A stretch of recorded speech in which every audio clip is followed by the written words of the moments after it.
लेकिन अभी रूस में एक बड़ा वैज्ञानिक प्रयोग चल रहा, क्रिलियन फोटोग्राफी। मनुष्य के आसपास जो ऊर्जा का मंडल होता है, अब उसके चित्र लिए जा सकते हैं।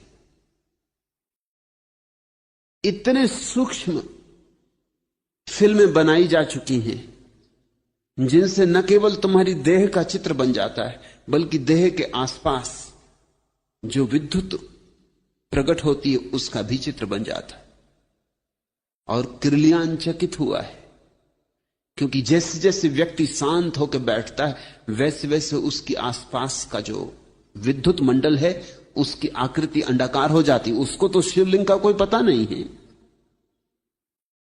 लेकिन उसकी आकृति अंडाकार हो जाती। शांत व्यक्ति जब बैठता है ध्यान में तो उसके आसपास की ऊर्जा अंडाकार हो जाती। अशांत व्यक्ति के आसपास की ऊर्जा अंडाकार नहीं होती, खंडित होती, टुकड़े टुकड़े होती, उसमें कोई संतुलन नहीं होता। एक हिस्सा बड़ा, एक हिस्सा छोटा, कुरूप होती। शिवलिंग ध्यान का प्रतीक है, वो ध्यान की आखिरी गहरी अवस्था का प्रतीक है। और जिसने ध्यान जाना हो उसके ही भीतर गोरख जैसा ज्ञान पैदा होता है। संतों की परंपरा में गोरख का बड़ा मूल्य है, क्योंकि गोरख ने जितनी ध्यान को पाने की विधियां दी उतनी किसी ने नहीं दी। गोरख ने जितने द्वार ध्यान के खोले किसी ने नहीं खोले। गोरख ने इतने द्वार खोले ध्यान के कि गोरख के नाम से एक शब्द ही हमारे भीतर चल पड़ा, गोरख धंधा। गोरख ने इतने द्वार खोले कि लोगों को लगा कि तो बड़ी उलझन की बात हो गई। गोरख ने एक आध द्वार नहीं खोला, अनंत द्वार खोल दिए। गोरख ने इतनी बातें कह दी जितनी किसी ने कभी नहीं कही थी। बुद्ध ने ध्यान की एक प्रक्रिया दी है, विपस्सना, बस पर्याप्त। महावीर ने ध्यान की एक प्रक्रिया दी है, शुक्ल ध्यान, बस पर्याप्त। पतंजलि ने ध्यान की एक प्रक्रिया दी है, निर्विकल्प समाधि, बस पर्याप्त। गोरख ने परमात्मा के मंदिर के जितने संभव द्वार हो सकते हैं सब द्वारों की चाबियां दी। लोग तो उलझन में पड़ गए, विभूचन में पड़ गए, इसलिए गोरख धंधा शब्द बना लिया। जब भी कोई विभूचन में पड़ जाता है तो वो कहता बड़े गोरख धंधे में पड़ा हूं। तुम्हें भूल ही गया कि गोरख शब्द कहां से आता है, गोरखनाथ से आता है। गोरखनाथ अद्भुत व्यक्ति हैं, उनकी गणना उन थोड़े से लोगों में होनी चाहिए।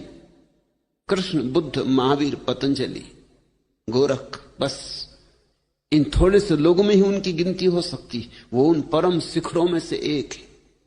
लाल कहते हैं गोरख सा ज्ञानी नहीं हुआ, क्योंकि गोरख ने जिस भांति अपने को मिटाया। गोरख कहते हैं मरो है जोगी मरो, मरो मरण है मीठा, तिस मरणी मरो जिस मरणी मर गोरख दीठा।